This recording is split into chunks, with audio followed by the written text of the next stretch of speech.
Welcome to our channel. Today we how to verify token claims on MerkleTree proof websites step by step clearly.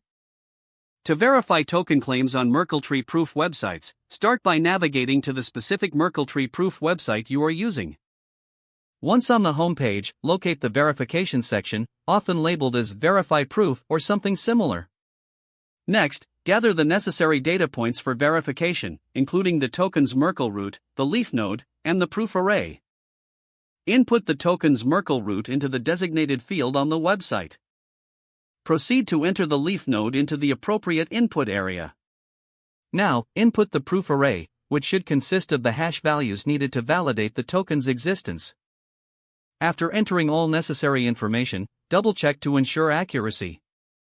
Submit the data by clicking the Verify button. Wait for the website to process your request. Once the verification is complete, review the results displayed on the screen. If the verification is successful, you will see a confirmation message indicating the token's validity. If the verification fails, review your inputs to ensure no errors were made. Correct any mistakes and resubmit the verification request if necessary. Upon successful verification, you can confidently proceed, knowing the token claims are valid. This process ensures transparency and security in the token verification process. If the page does not load, refresh the browser or try again in a private or incognito window. Make sure you are using the correct email address, then retype it carefully to avoid small typos. If your password is not accepted, use the reset option and create a new strong password you can remember. Check your spam folder for verification or security emails, then complete any requested confirmation steps.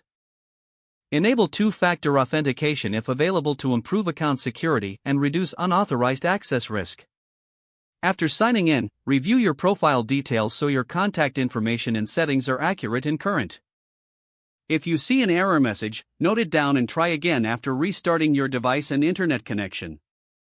Log out when you finish, especially on shared devices, to keep your account and payment information secure. If the page does not load, refresh the browser or try again in a private or incognito window. Make sure you are using the correct email address, then retype it carefully to avoid small typos. If your password is not accepted, use the reset option and create a new strong password you can remember.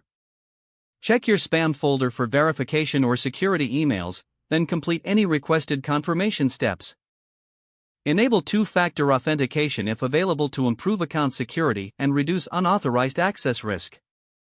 Don't forget to like this video and subscribe to our channel for more step-by-step tech guides.